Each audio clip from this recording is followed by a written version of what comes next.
Boa noite, que a paz e a graça do Senhor estejam com todos vocês. Para mim é uma honra, uma alegria e um privilégio estar aqui com vocês. Goiânia é a terra da minha esposa, da minha sogra, da família da minha esposa. Então sempre é um prazer e uma honra, um privilégio estar aqui. Uma honra também receber o convite do pastor Leandro. Estar aqui ministrando nessa igreja é para mim motivo de muita alegria. Espero que Deus fale conosco essa noite. Seu coração esteja aberto. A palavra do Senhor diz: aquele que tem ouvidos, ouça o que o Espírito diz às igrejas. Vamos abrir em Gênesis capítulo 1.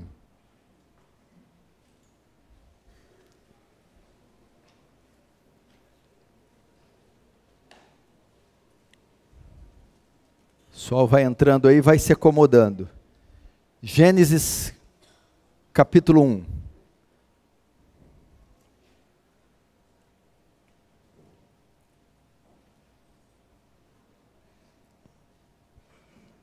Se tiver dificuldade de achar Gênesis, pede para o irmão aí. Verso de número 26. Diz assim a palavra do Senhor em Gênesis 1, 26. Também disse Deus: façamos o homem a nossa imagem, conforme a nossa semelhança. Tem ele domínio sobre os peixes do mar, sobre as aves do céu, sobre os animais domésticos, sobre toda a terra, sobre todos os répteis que rastejam pela terra. Novamente a parte A do 26. Façamos o homem a nossa imagem, conforme a nossa semelhança. Feche os olhos, vamos fazer mais uma rápida oração. Pai Santo, diante de Ti nos colocamos essa noite, cônscios da Sua grandeza e majestade, cônscios da nossa pequenez, miserabilidade e da nossa urgente necessidade de graça. Fala, Senhor, conosco, despeja da Sua graça gloriosa e abundante sobre todo esse salão, que o Teu reino avance. Que o Senhor receba a glória para si e nos conforme a imagem do seu Filho. Amém. Queridos irmãos, preste muita atenção no que nós vamos tratar aqui. Eu quero falar um pouco com vocês sobre o Senhor Jesus Cristo. A minha mensagem vai trazer bastante questões voltadas para a cristologia, a doutrina de Cristo. E para isso, para contar um pouco da história de Cristo, eu quero mostrar como Ele entrou na terra, como Cristo veio até nós, como Rei dos reis e Senhor dos senhores, habitou entre nós. Você sabe que há 2000 anos atrás ocorreu um dos fatos mais marcantes da história. Deus se vestiu de peles, se vestiu de músculos, se vestiu de nervos, de ossos, ao se encarnar na pessoa do seu Filho. O texto diz em João: no princípio era o Verbo estava com Deus, o Verbo era Deus. Verso 14, e o Verbo se fez carne, sofreu, sentiu dores, sorriu, chorou, entrou na terra. Mas para entendermos a razão, o motivo de Cristo ter vindo à terra, nós temos que entender um pouco sobre criação e queda. Se você não entender, entender um pouco sobre criação e queda, a vinda de Cristo na terra não terá sentido, nem o valor, nem ocupará o destaque que ela necessita. O livro de Gênesis narra a criação, a origem de todas as coisas. Nós, diferente dos evolucionistas, cremos que Deus é a fonte primária de tudo que existe. Deus cria o universo em 6 dias, com exímia perfeição. Cria a luz, o firmamento, o mar. E no último dia Ele cria a obra-prima da criação, a coroa da criação. Ele cria o homem, preste atenção, e como ele o cria, a sua imagem e sua semelhança. O que isso significa? Para entendermos o que é ser criado em imagem e semelhança, temos que voltar um pouquinho no estudo dos atributos de Deus, ou da teontologia. Theo, Deus, ontos, ser, o estudo de ser de Deus. E os atributos de Deus são divididos em duas categorias: atributos incomunicáveis e atributos comunicáveis. O que são atributos? Características que Deus arroga para si, as qualidades de Deus. Atributos incomunicáveis, só Deus tem e Ele não comunica com mais ninguém. Onipotência, onisciência, onipresença, transcendência, infinitude, só Deus tem. Atributos comunicáveis, Deus possui e comunica às suas criaturas: bondade, justiça, amor, santidade. Deus criou o homem e comunicou isso, seus atributos morais ao homem, de forma que o homem também tem bondade, justiça e amor. Mas Deus também tem um outro atributo, é a sua pessoalidade. Deus é pessoa. O que significa ser pessoa? Deus tem razão, Deus tem sentimentos e Deus tem vontade. Deus tem razão, Ele pensa. Deus tem sentimento, emoções, e Deus tem volição, vontade. E portanto, Deus cria o homem também com pessoalidade. Um ser pessoal cria seres pessoais, de modo que o homem também é uma pessoa, tem razão, vontade e sentimentos. E qual a implicação do homem possuir este atributo da pessoalidade? Significa que Deus podia se relacionar com o homem. Então, Deus ser pessoa e o homem ser pessoa significa seres relacionáveis, de modo que Deus vinha ter com o homem na viração do dia, vinha ter comunhão, vinha se relacionar. Portanto, queridos irmãos, no início o homem foi feito moralmente sem pecado, moralmente perfeito.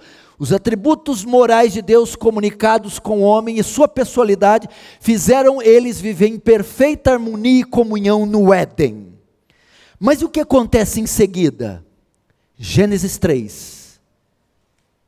O fatídico dia, o dia mais triste da existência humana. Em Gênesis 3 ocorre a queda. Deus estabelece uma única lei no Éden e pede para ela ser obedecida. Mas, entretanto, todavia, tentado por Satanás, na figura da serpente, o homem desobedece e ele come do fruto. Então ocorre a queda e nasce o pecado. Os olhos dele se abrem e descobrem que estão nus. E quais as implicações da queda? Essa imagem de Deus no homem, o imago Dei, a imagem de Deus é deformada. Ele não foi feito a imagem e semelhança, com a queda ela é deformada. Imagine um homem em uma moto, em uma Hornet, ou em uma 1100, trafegando a 180 quilômetros pela avenida principal aqui de Goiânia, e ele passa num buraco e cai, e sai lixando por 200 metros no asfalto. Quando o bombeiro vai pegá-lo e virá-lo, ele está todo lixado, ele está irreconhecível, ele está deformado. É isso que aconteceu com o homem. A queda o deformou, fez dele uma criatura execrável, abominável, deplorável. A imagem de Deus foi deformada, corrompida, e toda a criação com isso sofre as consequências. Quando o homem cai, Deus pronuncia maldições sobre a criação. A primeira, a serpente, maldita será entre os animais do campo. A segunda, sobre a mulher, com dores darás à luz, e o teu desejo será para o seu marido. A terceira, sobre a terra, por vossa causa maldita é a terra. E a quarta, a pior, foi sobre o homem, a morte espiritual. Certamente você morrerá. E esta morte é demonstrada no ato de Deus banir o homem do Éden, bani-lo da sua presença favorável. Aquela comunhão de Deus e o homem é quebrada, e um abismo enorme, intransponível entre Deus e o homem se abre. Eu estou falando isso para mostrar a você por que Cristo entrou na terra. Então acontece isso é melhor traduzido como um estado de afastamento eterno de Deus, ocorreu com a queda, um estado de condenação eterna. Mas preste atenção, por que eu estou falando disso? Porque a igreja neopentecostal, a igreja brasileira, por 40 anos, forneceu aos seus fiéis uma caricatura barata de Deus e de Cristo. E Deus e Cristo, não, e o Espírito Santo também, que cai entre nós, né? Depois daquele bom dia Espírito Santo, o Espírito Santo nunca foi mais o mesmo. Então eles recebem o quê? Uma adoração pequena, barata, porque houve um reducionismo do ser de Deus, do ser de Cristo e do ser bendito do Espírito Santo. E fizeram deles o quê? Capachos, fizeram deles entidades que atendem pedidos de uma igreja caprichosa. Mas hoje não, vamos resgatar a cristologia, o ser de Cristo, para ele receber toda a glória devida. Então aconteceu isso, a maldição foi lançada em Adão, mas, conjunção adversativa, eu aprendi com o Dr. Martin Lloyd Jones, nunca pule uma conjunção adversativa na Bíblia. Dá para você fazer série de pregação só com mas, eu não, mas o Dr. Lloyd Jones fazia. As consequências não se limitaram somente a Adão, a maldição, a morte, mas a toda a sua descendência, porque Adão foi o nosso cabeça federal, o pai da humanidade, de modo que quando Adão cai, caem todos com ele. Todos os homens descendem de um mesmo casal, ok? Adão e Eva. Então escute, por terem Adão e Eva pecado, é como se eles tivessem contraído o vírus do pecado no seu ser. Portanto, todos que nascessem e descendessem de Adão, herdariam também o pecado de Adão. Romanos 5,12, portanto, assim como por um só homem entrou o pecado no mundo, e pelo pecado a morte, assim também a morte passou para todos os homens, porque todos pecaram. Portanto, essa contaminação e sentença que estavam sobre Adão, passaram para todos os homens. Romanos 3,23, todos pecaram e destituídos da glória de Deus estão. A morte oriunda do pecado de Adão, matou também todos os homens, e os colocou em estado de condenação. Eles estão debaixo de juízo divino. E qual é a forma desse juízo? Romanos 6,23, o salário do pecado é a morte. A forma do juízo é o inferno. Que morte é essa? Deus então cria um local de punição dos pecadores, chamado inferno. Existem 4 palavras para inferno: Sheol, Hades, Tártaros e Guiena. Deus cria um local de punição para os pecados e pecadores, que herdaram a condenação de Adão. Quem são? Toda a raça humana. Que local é esse? Sheol, palavra hebraica que significa mundo dos mortos, sepultura, inferno. Hades, a transliteração grega do hebraico Sheol, que também quer dizer sepultura, mundo dos mortos, inferno. Tártaros só é descrito uma vez nas cartas de Pedro, abismos que aprisionam demônios esperando a condenação. Mas a palavra que mais descreve é Guiena, do hebraico Guerrinom, é o vale de Rinom. No Antigo Testamento, o vale de Rinom era chamado Vale da Matança em Jeremias. Manassés, ele sacrificou crianças no Vale de Rinom ao deus pagão Moloque. Na época de Jesus, o Vale de Rinom era o lixão da cidade de Jerusalém, ok? Esse lixão ficava próximo à metrópole Jerusalém, e o que ele recebia? Papel, madeira, alimentos orgânicos e pedaços de cadáveres de animais, pedaços de cadáveres humanos e cadáveres humanos, que eram comidos por bichos. E como se livra do lixo em um lixão? Assim, até como nos dias de hoje, tinha que incinerar o lixo, atirar fogo para ele se consumir. Mas a quantidade de lixo que o lixão de Jerusalém recebia, o Vale de Rinom, ou Guiena, era tão grande que o fogo nunca se apagava. Então havia ali lixo, corpos humanos, cadáveres, cheios de bicho, queimando constantemente. Por isso Jesus diz que o inferno é local onde o verme não morre, a ferida não cicatriza e o fogo não se apaga. O inferno é como o Vale de Rinom, o Guiena, o lixão da cidade de Jerusalém. São termos para ilustrar o quê? Dor, sofrimento, eternos. É isso que aconteceu com os homens em razão da queda. Esse é seu estado. Romanos 1,18. A ira de Deus se revela do céu contra toda impiedade e perversão dos homens que detêm a verdade de Deus em justiça. Esse é o estado dos homens. Por isso, quando pregar o evangelho, não brinque com a salvação ou com as almas dos homens. Eles não estão destinados a perder um emprego, um casamento, ou um diploma, um curso em alguma faculdade. Eles sofrerão a ardente ira de Deus pelos séculos dos séculos no inferno.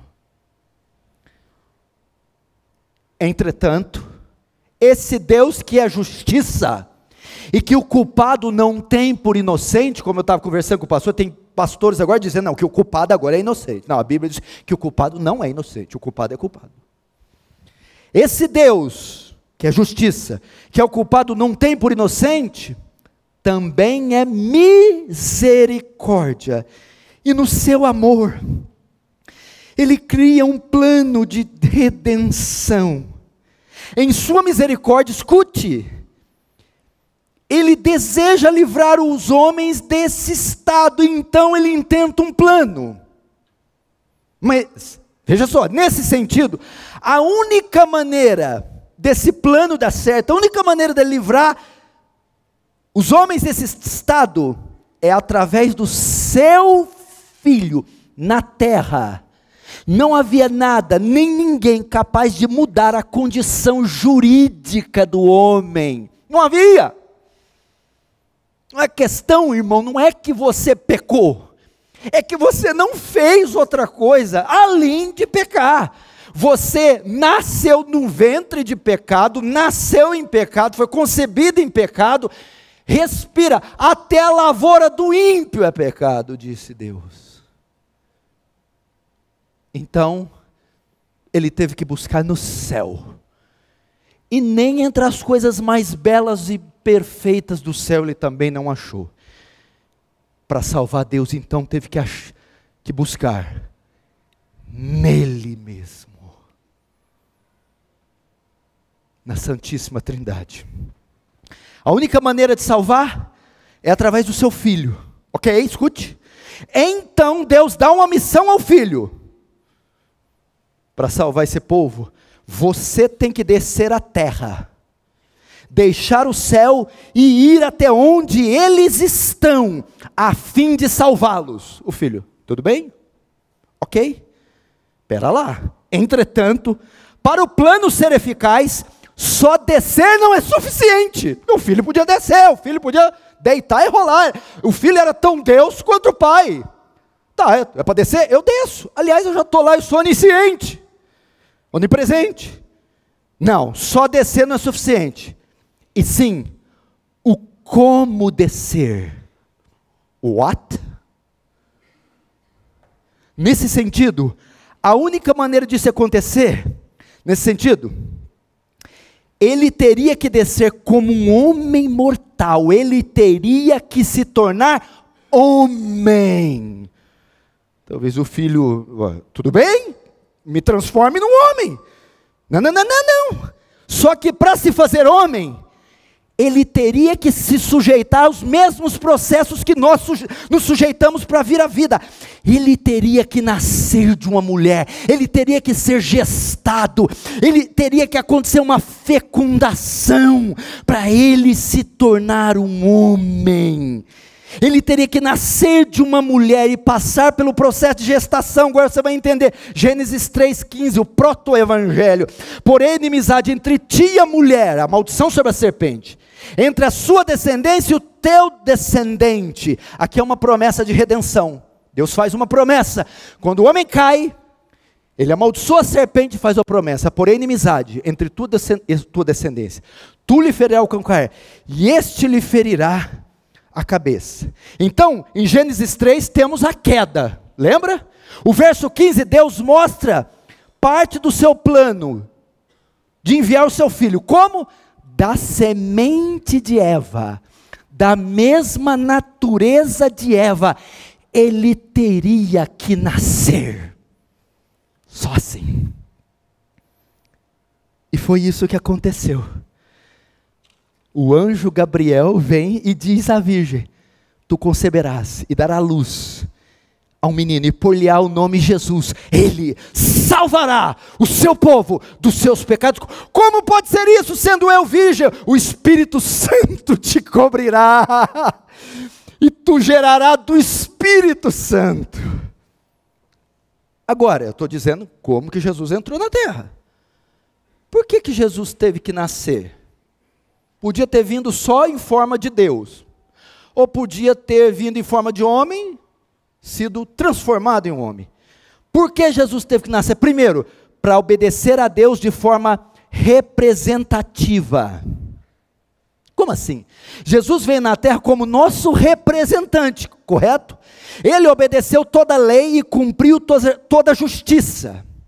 E recebe o mérito de cumprir a lei e a justiça. Se ele não fosse o homem, não tivesse nascido, não poderia ser nosso representante, e não poderia obedecer a lei em nosso lugar. Como assim? Eu não estou entendendo, vamos lá. Se Jesus, veja só, se Jesus tivesse só morrido pelo nosso pecado, isso não nos levaria para o céu.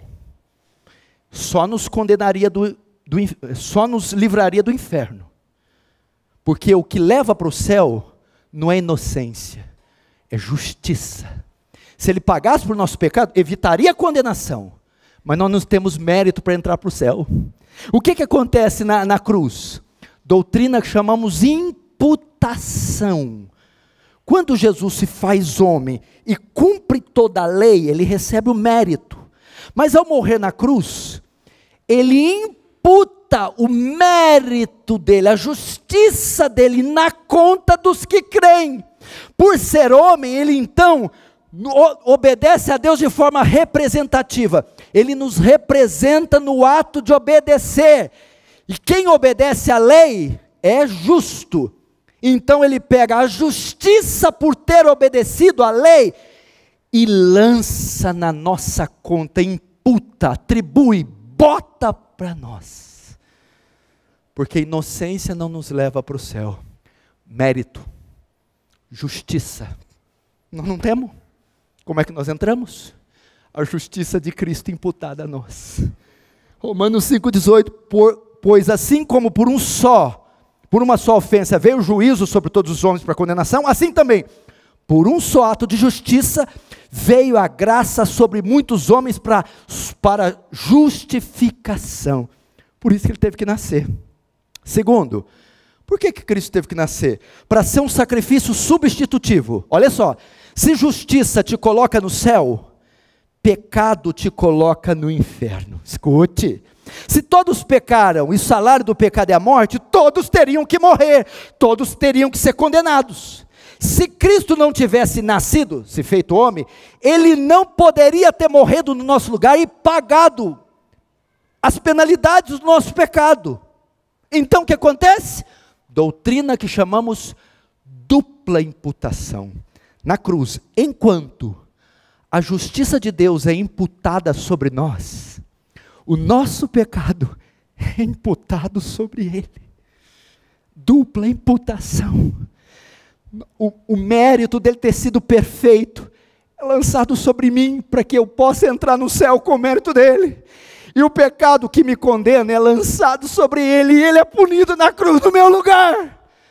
Dá para parar aqui e fazer uma vigília até 6 horas da manhã.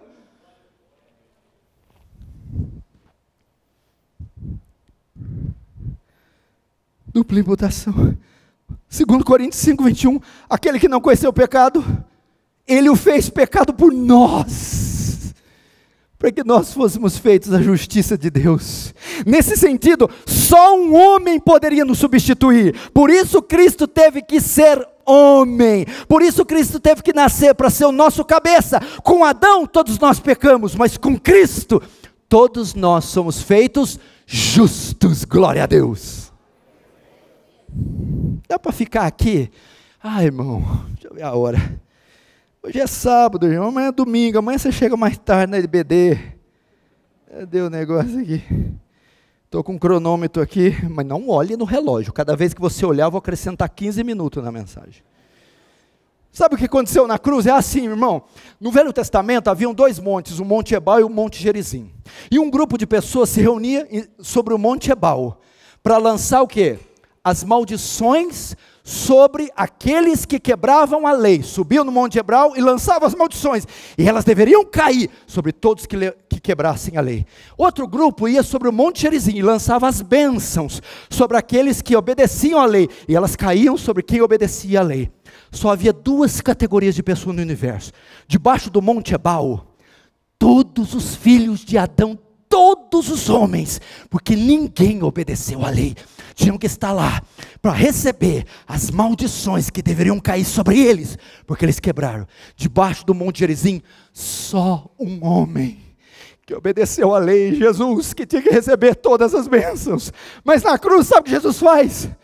Ele troca de monte, e ele, debaixo do Monte Ebal, todas as maldições que eram para ser lançadas sobre nós, por termos violado a lei, caem sobre Cristo na cruz. Dupla imputação. Terceiro, por que Jesus teve que nascer? Para ser nosso único mediador entre Deus e os homens. Nós estávamos afastados de Deus, lembra?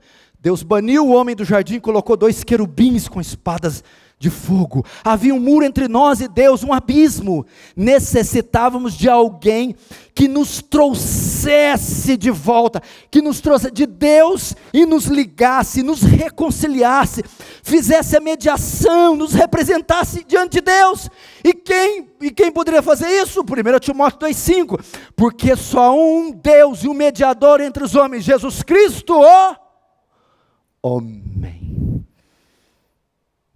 Esse mediador responsável por fazer a mediação tinha que ser homem, e um homem sem pecado, e um homem perfeito, mas não existe essa categoria na terra. Por isso, ele teve que descer do céu, ele teve que se fazer carne, para ser o nosso sumo sacerdote. O que o sacerdote fazia? Representava o povo diante de Deus. Cristo, ao se fazer carne, nascer, nos representou diante de Deus. Irmão, não sei se é possível fazer isso, eu só estou aqui conjecturando, elucubrando, mas ao chegar no céu, Tudo bem, Moisés, que contribuição, poxa, Paulo então nem se fala, Lutero, Jonathan Edwards, Lloyd Jones, que legal todos vocês, mas me deem licença, vocês são nada menos, nada mais do que insetos diante do dom de Deus para a humanidade, Cristo Jesus. Quero vê-lo, quero agradecê-lo. Talvez o máximo que eu e você vamos conseguir ao chegar nos céus é fazer como a pecadora que entrou na casa de Simão leproso. Regar os pés com as lágrimas, beijá-los, beijá-los. Não sei se teremos nem dignidade de olhar para o Cordeiro e dizer: eu sou grato, sou grato, sou grato, sou grato, sou grato, sou grato. Vejamos algumas provas da humanidade de Cristo. É importante a doutrina da humanidade de Cristo. Olha, irmão, alguns hereges do primeiro século, por exemplo, negavam. O gnosticismo, criam no docetismo, um dualismo grego que entendia que a matéria é má e só o espírito é bom. Se Deus é bom, Deus não pode ter corpo, não pode ter, porque corpo é mau. Então Deus era só espírito. Se ele andasse na praia, não ficava pegada. Heresia, blasfêmia.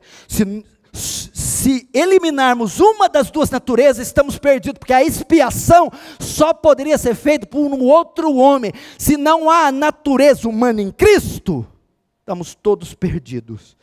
Vejamos as provas da humanidade de Jesus. Em Lucas 2,7, ele nasceu como qualquer homem nasce. Em João 4,6, ele ficou cansado da viagem no poço de Jacó. Em João 19,28, teve sede.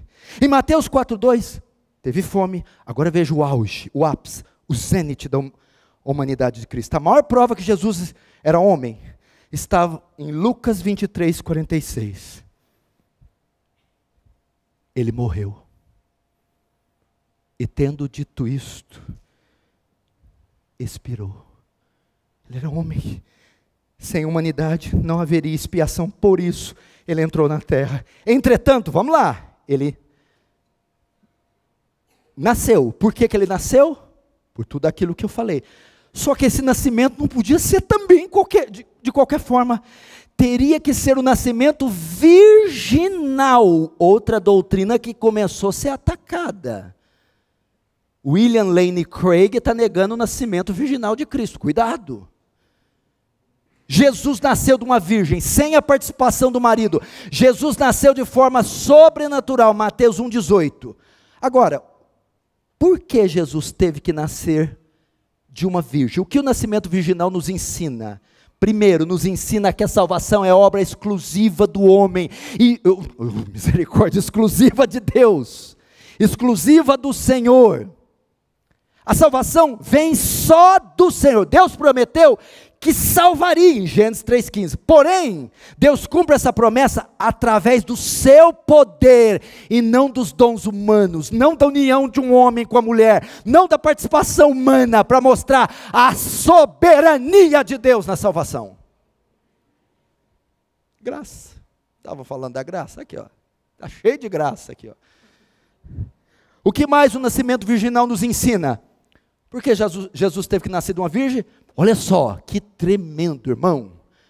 Porque isso torna possível ele ter vindo à terra sem a herança do pecado de Adão, sem a transmissão do pecado de Adão, sem a infecção. Porque se fosse da cópula de um homem com a mulher, ambos que herdaram o pecado de Adão, José e Maria, transfeririam o pecado para Jesus, nascendo de uma virgem, sem a participação humana, mas só sobre-humana. Jesus fica isento da herança pecaminosa de Adão. Glória a Deus. Terceiro, o que mais o nascimento virginal ensina? Meu Deus do céu. Irmão, você quer uma matéria boa? Cristologia. Estuda. Você vai entender que o universo é cristocêntrico. Diferente que David Leonardo disse, que nós somos o centro da fraqueza de Deus. Nós não somos o centro de nada, irmão. Se tem alguma coisa que nós somos o centro, é o centro do pecado. O centro de tudo é Deus. O universo é teocêntrico e cristocêntrico. Tudo converge na glória de Deus. E Deus só criou a gente. Para quê? Se Ele é autossuficiente e autoexistente. Para promover a sua glória. Portanto, crentes, baixem a bola. Uau, olha essa aqui.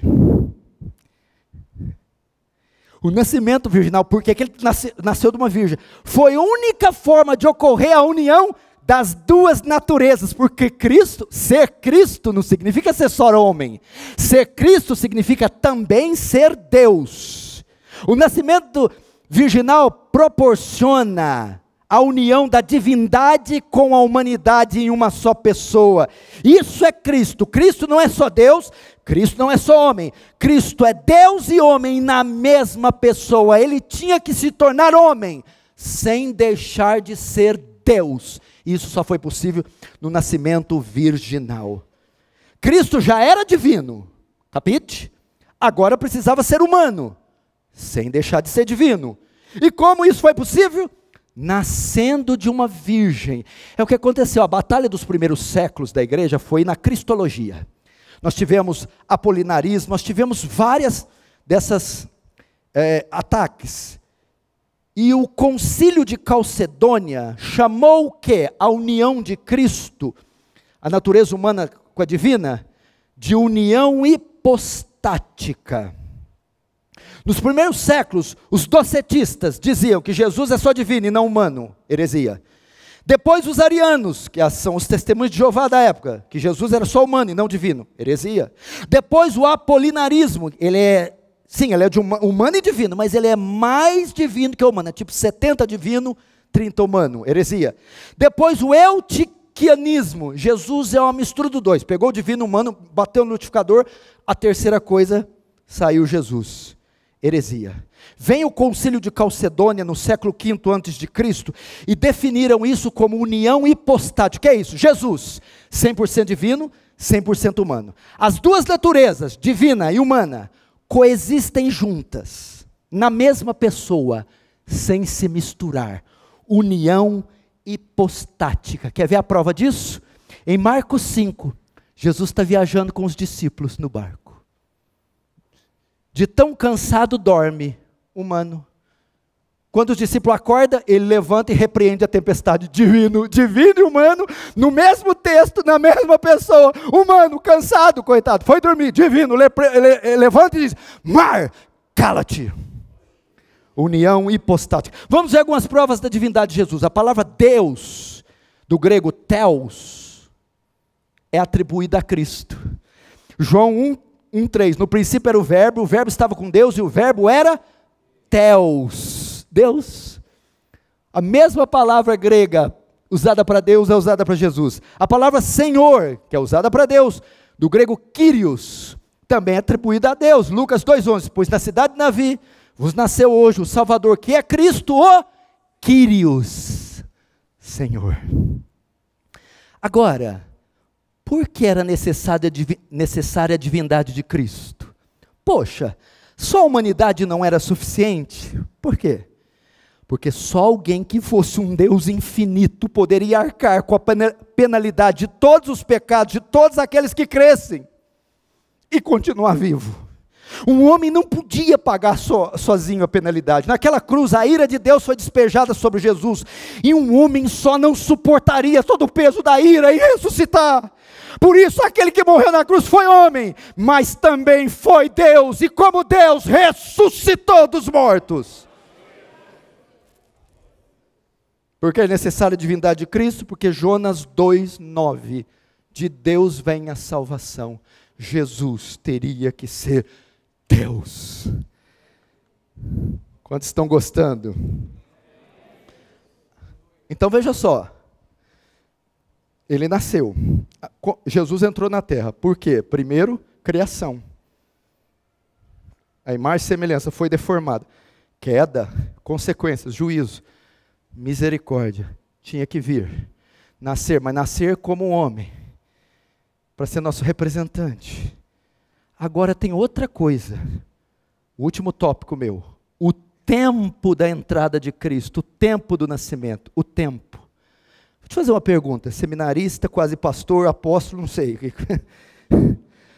Por que Jesus não veio logo após Adão ter pecado? Já resolvia, evitaria uma enormidade de problemas.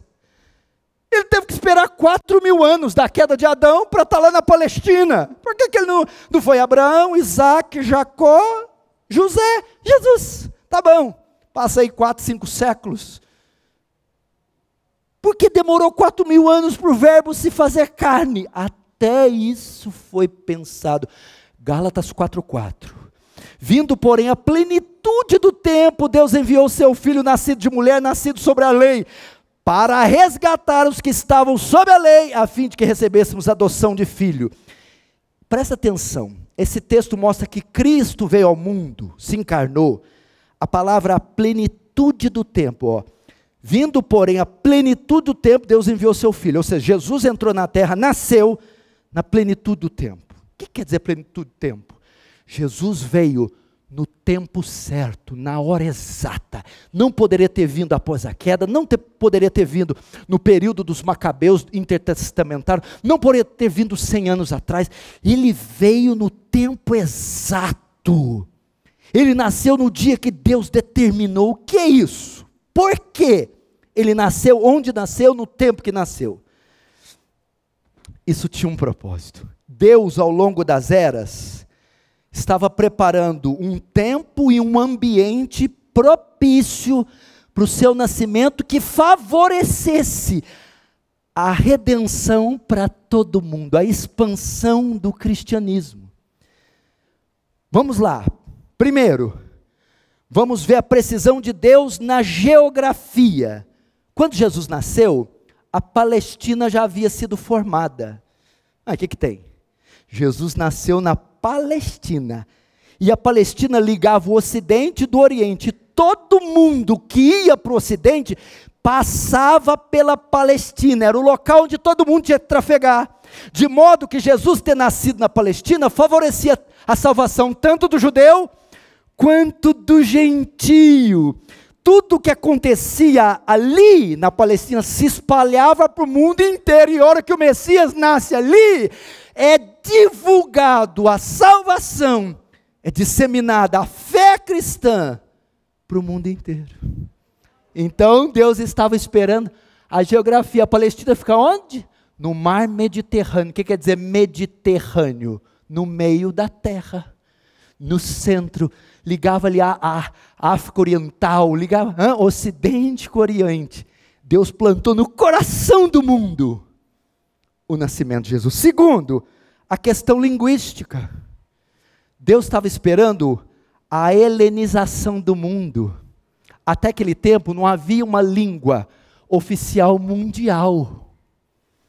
Com a conquista de Alexandre o Grande, o Império Greco-Macedônio, ele impõe o quê?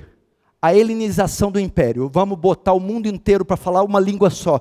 O grego, não é isso? E o grego passa a ser língua universal. Tá, o que isso importa? O Novo Testamento foi escrito em que língua? No grego? Quem estudou o grego? Koiné. Não é isso? O que aconteceu? Um livro escrito em grego era semelhante a um livro escrito em inglês hoje. Todas as partes do mundo entenderiam. O que mais? As missões, os evangelismos. A palavra de Deus podia ser difundida no mundo inteiro através da língua grega. Por isso Jesus nasceu ali, para ter uma língua, esperou ter uma língua universal. Terceiro, o judaísmo. Judaísmo. Eles foram cativos na Babilônia em 608. Não, 600, ou 598. Foram cativos 70 anos. Escute. Foram 2 cativeiros, o assírio e o persa. Da Síria foi para lá, de lá nunca mais voltou.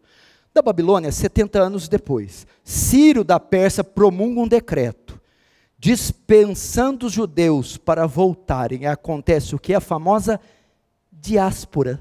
Por quê? A maioria dos judeus não voltaram para sua terra, se espalharam para o mundo. Deus estava esperando a formação do cânon do Antigo Testamento, a implantação da nação de Israel e o cativeiro.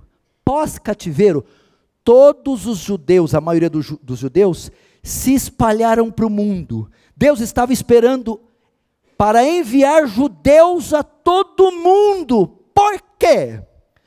Porque os judeus, com a diáspora, começaram a ensinar conceitos cristãos para o mundo. Por exemplo, a única religião monoteísta do mundo na época, o judaísmo, que cria um só Deus.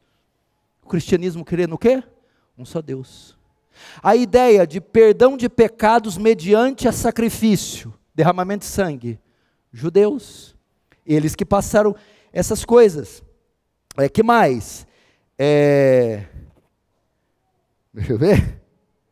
O conceito de expiação, judeus. Então, Deus estava esperando estes conceitos serem espalhados para o mundo, e quando Deus envia Paulo nas suas 3 viagens missionárias, o mundo já está familiarizado com um só Deus, com morte, sacrifício, com a lei de Deus.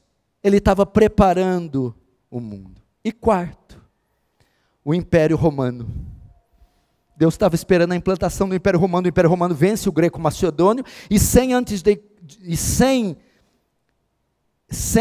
antes de Cristo, nasce o Império. E que implicações que tem isso? Quando o Império Romano é estabelecido no seu auge, ele propõe a Pax Romana. O que é a Pax Romana?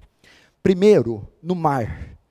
O tráfico marítimo era perigoso, estava cheio de piratas, as pessoas eram roubadas, saqueadas. O Império Romano começa a pôr guarnições de soldados nos mares, guarnições marítimas, de modo que o tráfego marinho podia ser feito livremente em segurança. Ele também pôs a Pax Romana nas estradas e ruas. Acontecia de ter muitos salteadores que roubavam, espancavam, matavam, colocavam guarnições e sentinelas, escoltas. Isso facilitou o quê? As 3 viagens missionárias foram feitas de quê? Barco. Paulo podia trafegar livremente, pegar o evangelho na Macedônia, Acaia, Tessalônica, Bereia. Os missionários podiam trafegar nas ruas, podiam entregar panfleto, meu irmão. Ele nasceu no tempo certo. Para quê? Porque Deus amou o mundo de tal maneira que deu o Filho unigênito, para que todo aquele que nele crê não pereça, mas tenha vida eterna. Nós abrimos aqui um pouco da cortina, e você viu alguns atos da peça, tudo o cenário encenado durante toda a história da humanidade, com um fim: Deus redimir o seu povo, com a entrada do seu Filho na terra. Louvemos o Cordeiro, prostremos diante dele e coroemos com muitas coroas. Olha a sabedoria de Deus, a grandeza de Deus, o amor em projetar tudo isso com o fim de te salvar. Agora vai mais. Tudo isso aqui é lindo, é bonito, é estrondoso. Levava em conta a Segunda Igreja Batista de Goiânia, a sua vida e a minha vida. Nós fazemos parte dessa história, e esse plano foi indo ao longo das eras até alcançar você, alcançar a mim. Glória seja dada ao nome do Senhor.